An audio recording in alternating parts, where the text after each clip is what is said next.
The Galactic Council chamber fell silent as Ambassador Anna Chen stood before the assembled delegates, her dark eyes reflecting a cold fury that made even the battle-hardened Krillian warriors shift uncomfortably in their seats. "You want us to negotiate?" Her voice was quiet, but it carried through the vast chamber like a blade through silk. "You want humanity to sit at a table with the Zethkal swarm after what they did to New Johannesburg?"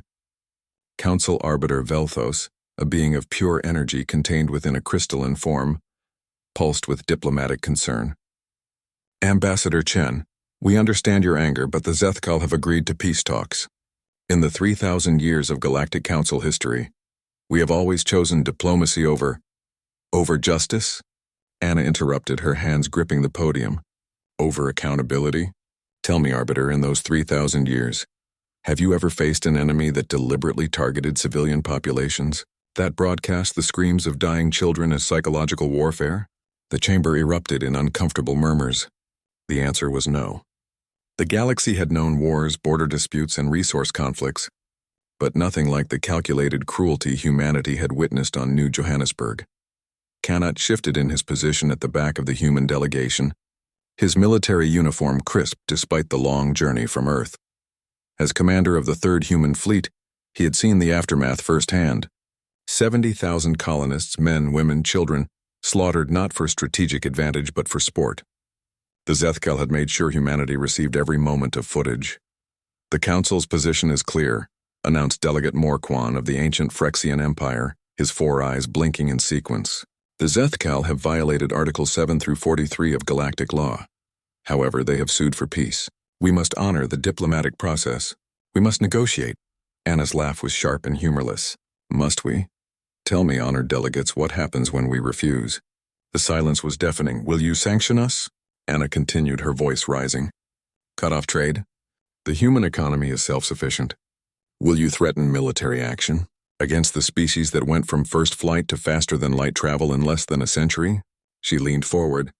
"Or will you simply watch as humanity does what you lack the spine to do?" Velthos pulsed red with agitation. "Ambassador, you speak of vengeance. We speak of justice through proper channels. This is civilization." "No." Kanat spoke for the first time, his deep voice carrying military authority as he stepped forward.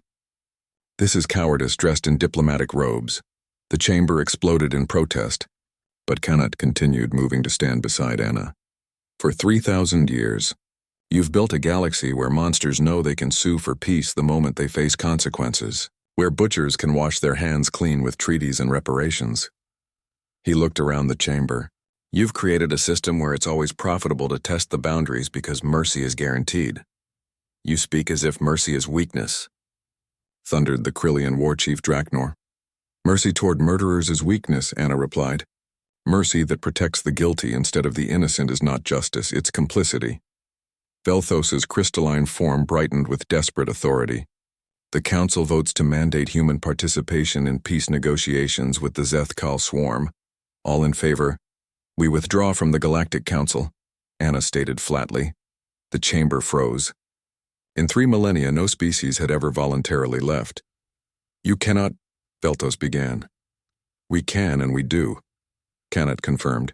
"Effective immediately.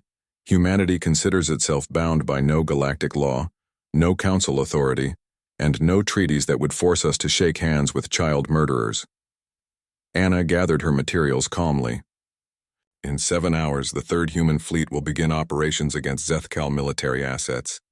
We will not target civilians. We will not engage in terror tactics. We will simply eliminate every ship, every station, and every armed Zethkal we encounter until they surrender unconditionally, not to negotiate, but to face trial for war crimes." "This is madness," Morquan screeched. "You'll start a war that could engulf the entire sector." "The war started when they killed our children," Anna replied coldly. "We're just finishing it. The galaxy is welcome to join us in holding murderers accountable. Or you can continue your 3,000-year tradition of strongly worded resolutions and toothless treaties." As the human delegation walked out, Kanat paused at the chamber doors. "For the record, the Galaxy DID warn us. You warned us not to pursue justice. You warned us to negotiate with murderers. You warned us to accept your civilized way." He smiled grimly. You should have warned the Zethkal what happens when they make humanity choose between your approval and our conscience. 18 months later, the Galactic Council convened again. The Zethkal swarm had been dismantled. Their leadership stood trial in human courts. Not one civilian had been harmed in humanity's campaign, a precision that terrified the galaxy more than any brutality could have. Velthos addressed the assembled delegates. The human ambassador has requested to speak. She has not applied for council reinstatement. Anna walked to the podium, her expression neutral. Honored delegates, humanity wishes to inform the council of our new policy regarding galactic law. We will follow every law that protects the innocent. We will violate every law that protects the guilty. We will cooperate with every species that values justice over procedure. She paused, letting her words sink in. Consider this a warning to any species contemplating atrocities. Humanity doesn't negotiate with murderers. We don't give them prisoner exchanges, peace treaties, or diplomatic immunity. We give them justice, swift, certain, and inescapable. Anna turned to leave, then stopped. Oh, and one more thing. 7 species have privately contacted us requesting military assistance against threats the Council has deemed too politically complicated to address. We've accepted all 7 requests. As the human delegation departed, Draknor turned to Velthos. What have we created? The Arbiter pulsed dim blue, the color of deep concern. Perhaps what the galaxy needed, perhaps what we should have been all along.